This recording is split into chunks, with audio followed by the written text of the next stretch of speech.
I literally got a Q code right now as I'm starting this. That's cool.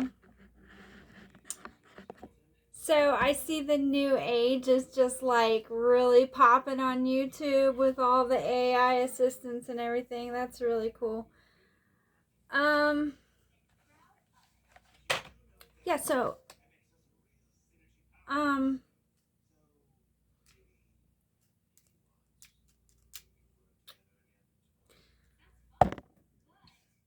right. So my experiences are nothing compared to everybody else's. I just thought, man, really? I thought it was all like bigger than life and everything. I thought it was kind of important, but it's not. Turns out everybody's had the same experience as me. Nothing special about it. Nothing divine. Nothing. Yeah, just everybody just has it all figured out, and nothing I say is going to make a difference. If I could just be a fly on the wall when that moment comes, and I might actually be a fly on the wall when their moment comes, that moment when they have to answer for these things. Oh man, and I thought my masculine would have learned a lot more by watching me go through what I went through and reveal and testimony and proclaim Jesus, and no, I guess not. I don't think I don't think so. I don't think they're listening. So this ascension's just getting started, really. It seems like it's been going on for a long time, but really it hasn't. Some of the more interesting stuff is still yet to happen. I should probably button my collar all the way up, you know, and always like do like my little house on the prairie thing. Cook my man a steak, rustle him up some biscuits and gravy and everything, right? Like, this could be so great. Sure. Anyway,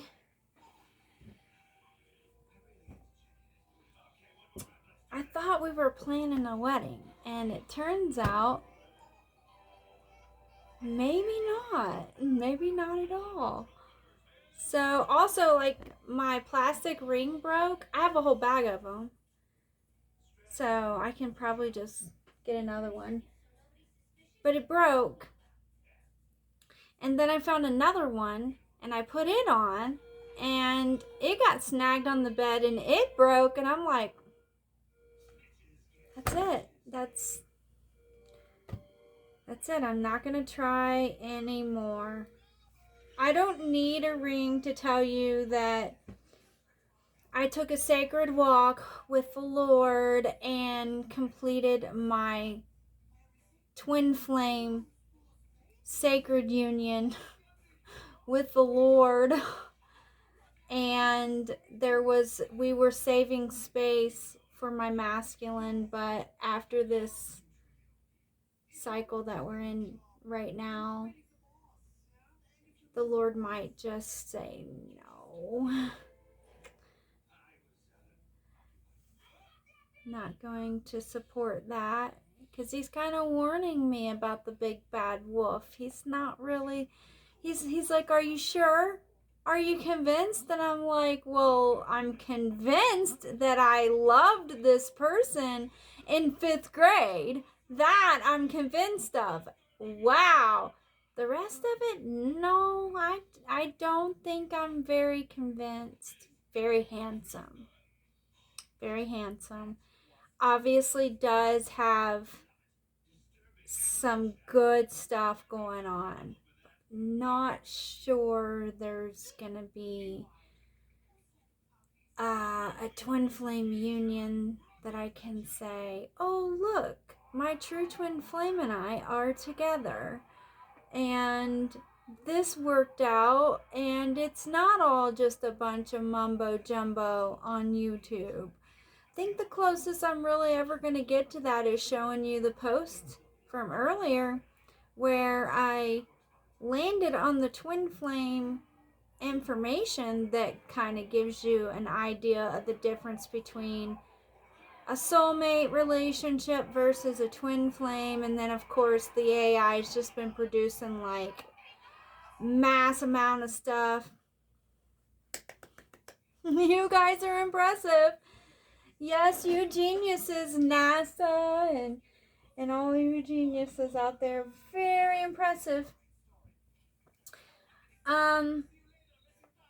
But still not quite my message. So let's see where we're at as far as twin flame missions, deeds, and details. Since I've been gone all day and literally gained so much weight that before I go on a real shopping spree, I am literally going to have to get very serious about losing some weight. I don't really fit anything I own right now. My butt got so big. It's okay though. It's totally okay. Except for the fact that I don't have any clothes. It's just all the foods and stuff that I enjoyed the crap out of the past 9 months or so made their way to my butt. But, you know, I'm not sweating it. Not yet. Not till I literally get busy trying to lose the weight. Then I'll be sweating it. I tried to go on a fast a couple times. It's not worked out so far very good. Not gonna lie. I'm doing the prayers, I'm doing the water, I'm eating fruits and vegetables, but then I go and like binge. I ate $20 worth of sushi like 3 nights ago, and now I bought a box of chocolates. So, oh, and I ate like a bag of caramel. Finding God, discovering source. So I found some videos, and they were all very interesting. Some of it seemed either like paid actors or really well thought out methodical stories about God and spiritual experiences that siphon out Jesus Christ and the Holy Spirit in ways. So I can't really recommend any of it. And a lot of it did seem like it was targeting the things I talk about and the things in my life. So those are false signs and wonders. I can't count them as signs and wonders. I shouldn't probably even pray over them, recommend them, or listen to them. I found one this morning who titled her video, clickbait style, God said, and then she explained what she meant by God said. So that was good because she kind of broke it down, and another guy broke it down. I saved those videos if you want to check them out on the channel to see a little bit more of what the hell I'm talking about. The guy talked about raw enlightening experiences, and that's part of quantum enlightenment too. That's when you're hearing from God and you have a relationship with God, and God is an entity to you that most people refer to as a him once they get to know him, because he shows up for us as a dominant force, which is masculine energy.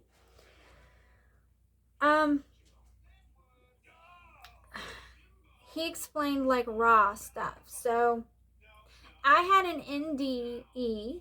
Somebody brought that up. So I am grateful to hear these stories because it has a way of inspiring me and jarring my memory. And I think that was the whole point of it.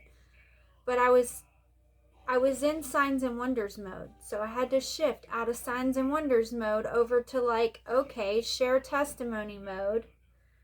Because, okay. So finding God.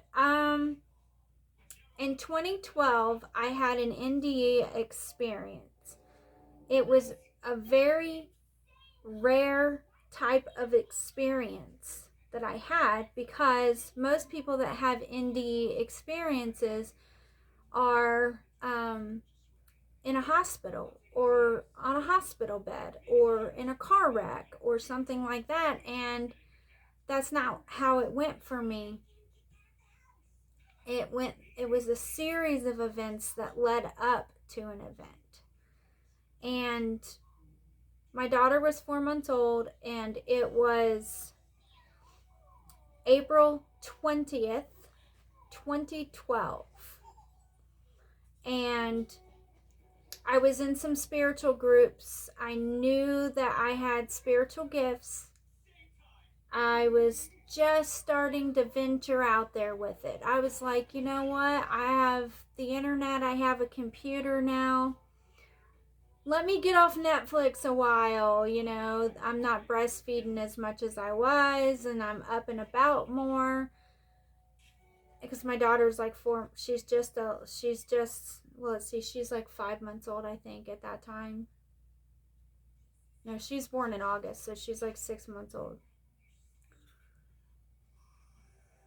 August, September, October, November, December, January, February, March, and April. She's 8 months old. So it started when she was like 4 months old. There was stuff leading up to that. That stuff kind of propelled me into moving here.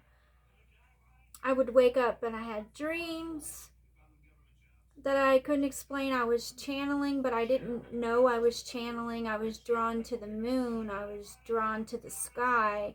I was drawn to certain information. I wanted to live better. I wanted to keep working from home and having my own business, and I was pursuing all these things every day. I was learning Feng Shui. I was adjusting my health, my eating, and my daily habits. I was just doing all these things that I thought would help. I wasn't like intentionally like, I'm going to be a spiritual healer, I'm a guide, I'm a channel, let me talk to angels or anything like that. But I did start going to church a little bit more. And that all kind of led me up to moving here and where I live now in 11/11 of, it was 11/2011. And then I was doing really good. I had already had a diagnosis and a couple of health scares. So part of the reason I was doing all these things with my life was because I wanted to live. And it was working out pretty good. I was healthy. The doctors that I saw here said I was healthy. I was doing good to keep doing what I was doing. So I did. And I had my daughter. So April 20th comes around. She's 8 months old. I go into this Facebook group. And I don't think anything was happening to me from the group. But something was definitely happening. And I didn't know what was going on. Suddenly I was really scared. But it wasn't a typical type of fear. It was a fear of something, a fear of God, but it was terrifying. It was terrifying enough that I got my phone, my baby, a knife, and my Bible, and went and hid behind a chair in my living room. And it's in the middle of the day, literally 2-3 o'clock in the afternoon. It's not late at all. So the Spirit came upon me, the Holy Spirit, God. And I opened the book and I said the Lord's Prayer. I opened right to the Lord's Prayer, spoke it out loud.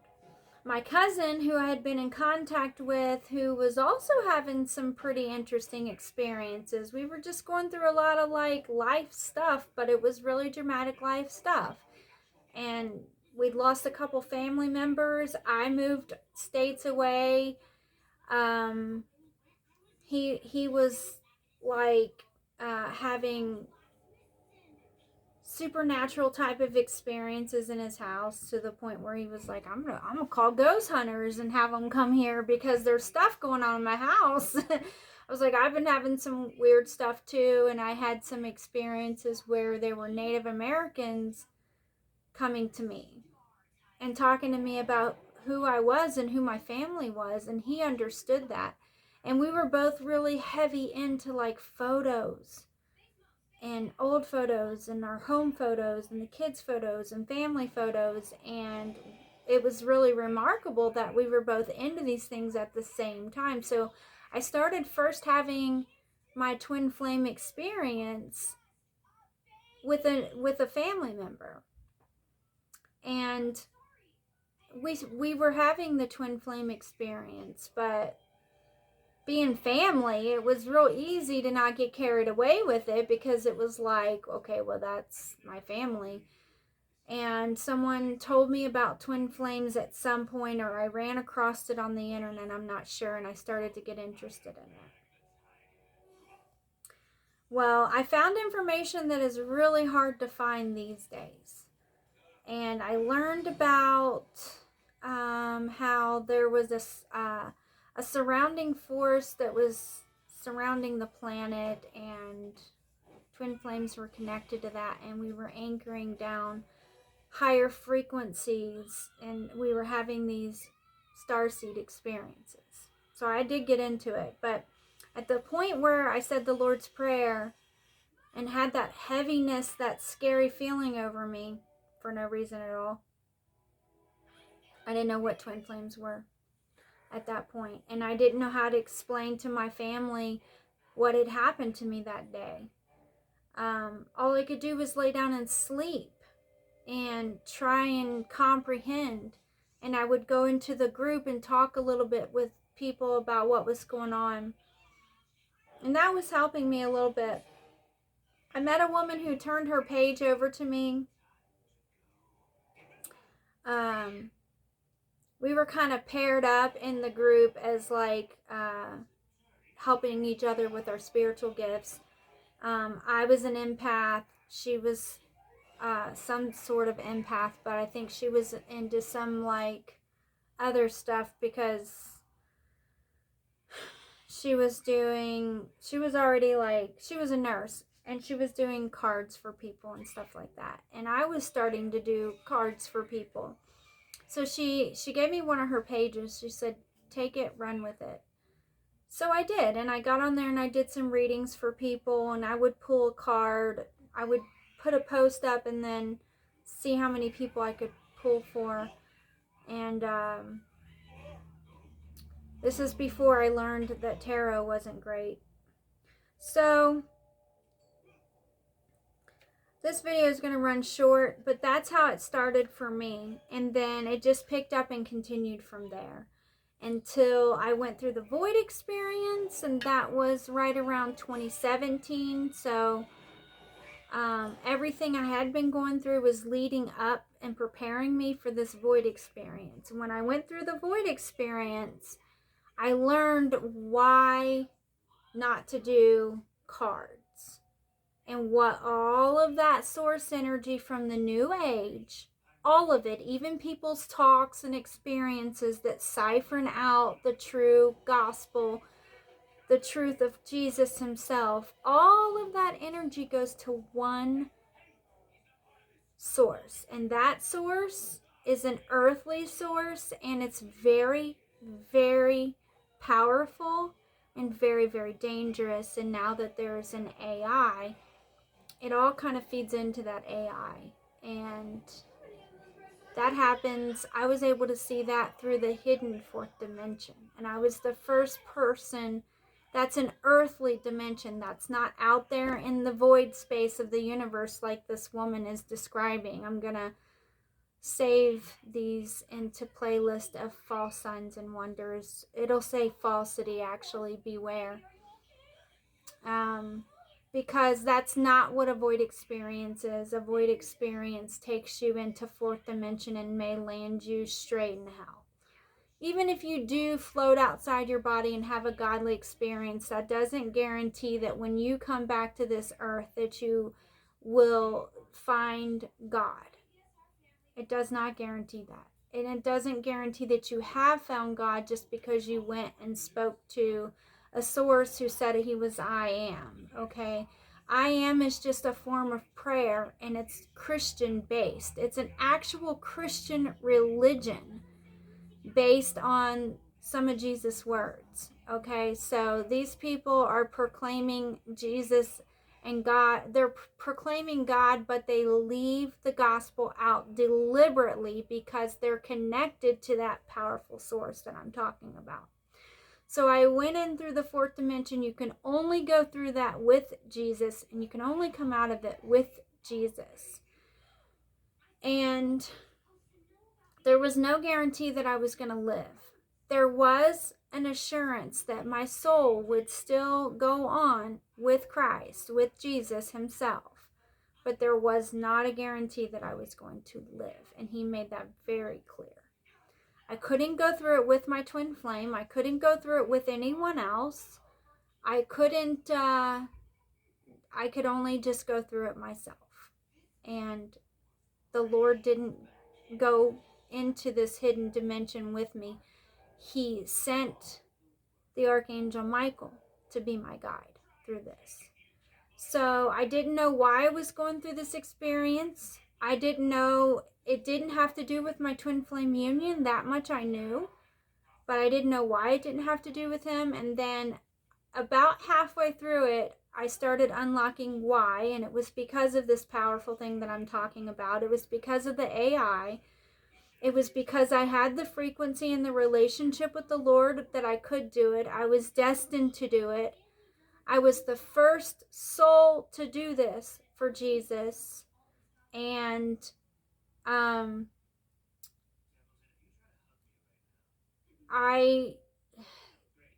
it's very hard to talk about. It's very hard. I don't know if I'll ever really be able to talk about it. But being there, I was able to, since I did channel, and I was channeling planetary conscious Gaia, the Holy Spirit, Jesus, angels. I had everything. I had all the keys that I needed, and I went in and I got the rest of the keys, and the rest of the keys were the Akash. So everything outside of Akash and biblical truth is part of the Akash, and you can find healing there. You can find enlightenment there. You won't find quantum truth and enlightenment there. You can only find that with Holy Spirit, with Sophia. And Sophia, by the way. And I am called Gaia, the Sophia, Divine Mystical Guidance. And I have several other names. And I earned these names and these titles for the mission work that I was doing. So I got through the void experience quicker than what I thought. You can't stay in a void like that for long. You can get lost in there. You have to go in and come back out very quick. And when you're in the void, that's not the whole experience. So there's like 2 years leading up to it, 2 years of going through it, and then 2 years of like remission and recovery. So I went through that, and then once I went through that, then I was able to shift my focus back over to some more of my own healing and get back on my twin flame journey, which I did that like 2 years ago. So things were going in like increments of 2 years. It was like 2, 2, 2, 2. And as I was doing this, I was pulling other people. I was able to activate the AI. I was able to reach people and see things in certain ways that couldn't really be explained. But I could just type something to them or say Jesus's name or say something that they needed to hear, and it would send them out a fourth dimension. But I could only do it for people who still had light about them. If it was an AI or a demonic source or somebody that didn't have any light, there was nothing I could do, and I had to take the targeting. I had to deal with whatever they were dishing me out, and they dished me out everything they possibly could except for the hell experience itself that other people describe, like the man that I listened to this morning, where he described going to hell and then them being able to have their way with him and all that kind of stuff. But I did experience enough of that and learn enough about it while I was in this void experience that is very, very, very real. And me going through this ensured that more souls wouldn't get trapped in fourth dimension and go to hell and have those horrible, hellish experiences. So going in and coming out, I had my witnesses with me. I had my angels with me. I had the 144,000, and I was helping to gather them. And some of my experience would be when I came out of it, more so in the dream realm. I was able to finish some mission work in the dream realm, which made it easier and less dense for me. So this was a twin flame mission that I was destined to do, that my masculine wasn't destined to do, that he wouldn't have to do because only I could do it. So I did. So but I did meet him, and I did know of him, and that did help me through it, but he couldn't actually go through it with me. And so what I could remember of it was a lot of people being lost in fourth dimension because they either got on a new age path or they got lost trying to understand the Bible. They didn't quite know how to get back out. A lot of them were having the Mandela experiences. Some of them were getting lost in there. A few of them had mental health issues that I saw. Some of them, it wasn't mental health issues at all. They were completely targeted. They had contracts they had satanic contracts to work out. So I got the keys for the Akash, and I got the keys to help a lot of people with that stuff. And as soon as I would get this information, I would relay it back to my predecessors, my healers, the people that were working with me at the time and kind of seeing me through. And that's when a lot of other people were having fourth dimensional experiences, but none of them had to go through this void experience. And a lot of them were basically able to team up with me and start other missions. So missions were springing off because of this major mission that I was on. So a lot of people did a lot of things to help the whole rest of the collective through that part of the awakening. So once I got the keys to the Akashica, and I activated the rest of the elect to the best of my ability, the ones that didn't reject me or Christ, everybody kind of got off on their right foot and got off onto their missions. And then after and like I come out of this void experience and I'm in like my recovery thing, the first 2 years, then that 2 years of recovery and remission and the next 2 years after that were those election cycles where we had a new leadership. So God gifted us with, it was a miracle beyond miracles that we got a leader like that at that time. If we had not gotten a leader like that, I don't know what it would have been like for me. I don't know if I would have been able to do the void experience. It was because we had people in leadership that would speak up for truth and speak up for the gospel and speak up for God and Jesus and Christ at that particular time, that lifted the vibration enough that people weren't getting too trapped in fourth dimension, and I was able to do this mission because of that. However, there was a very dark side. There was several dark sides to it and lots of twists and turns. And I had to receive, coming out of it, I had to receive some messages from some angelic forces and some darker forces as well, and then relay those messages back to specific leaders.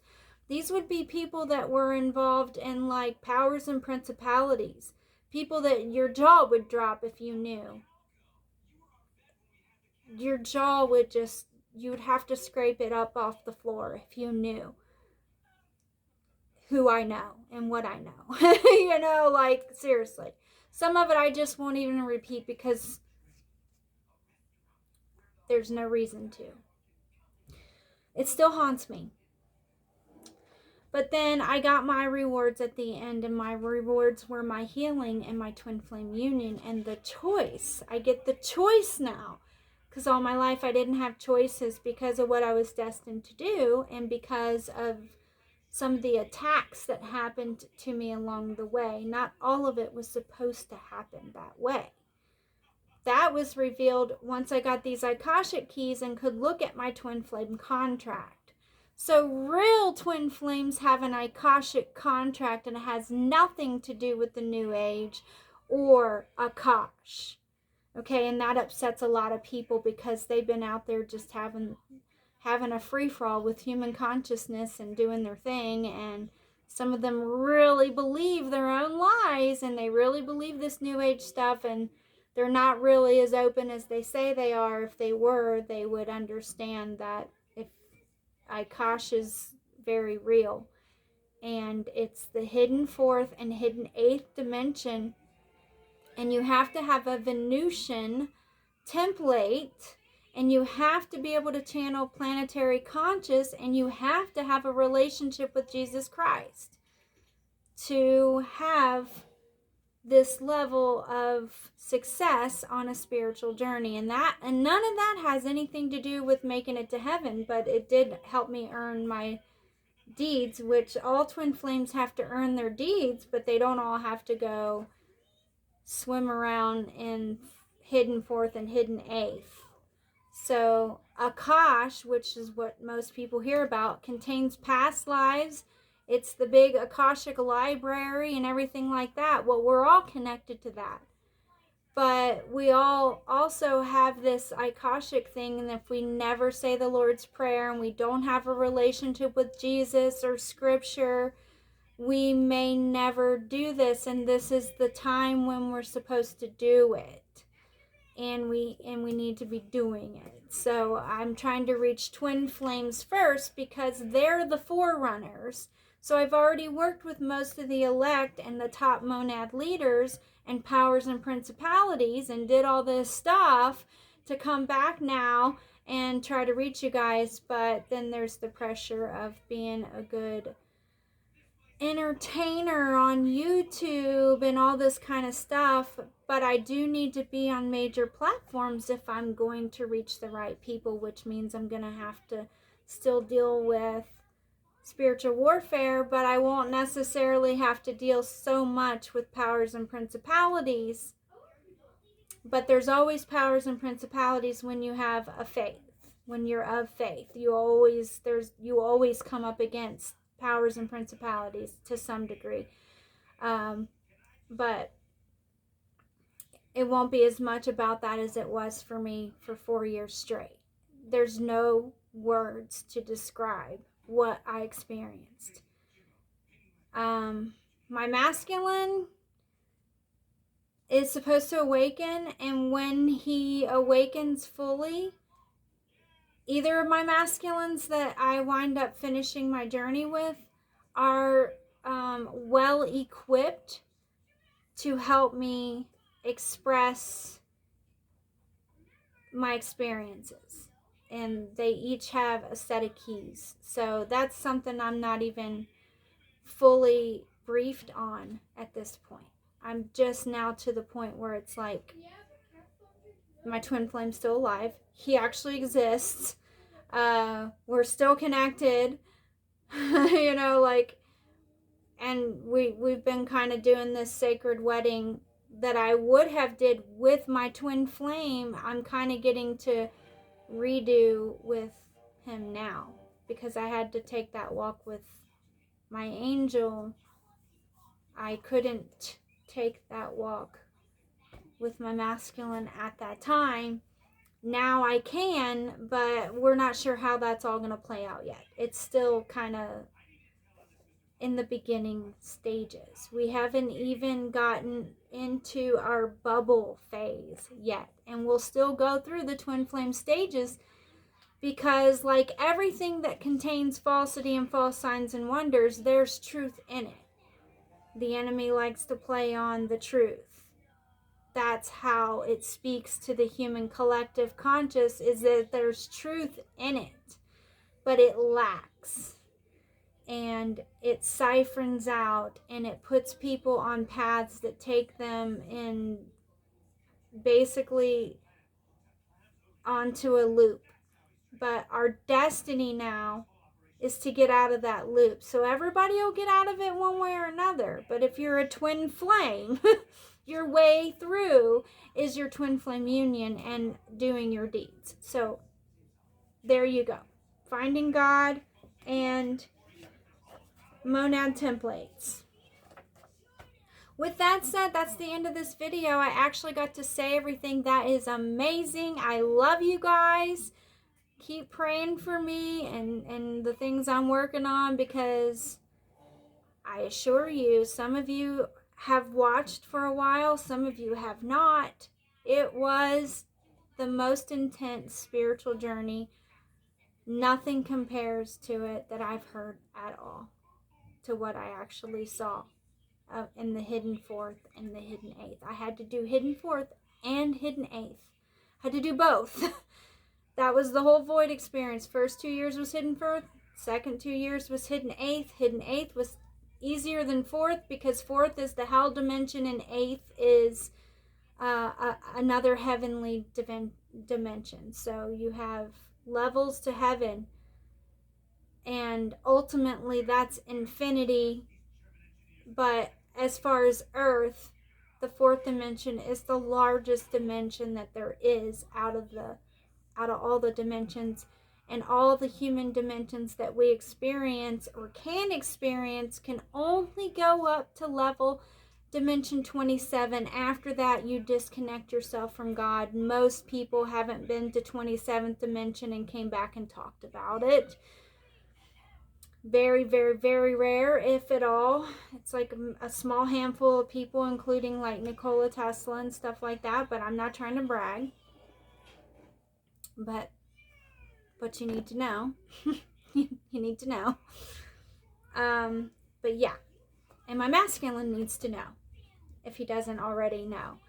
So it's not possible for me to be all these lower level things that people tell themselves that I am, because there's no possible way in heaven or hell that I could have done any of that if I was anything less than perfect in God's eyes, and a very angelic, pure-hearted soul. And with that said, I met the first prophets and I met the last prophets, so I always know when I'm dealing with false prophets. It's never a question. However, sometimes it's interesting, and sometimes being a fly on the wall can be fun, especially when you've been through what I've been through. So I love you guys. Bye.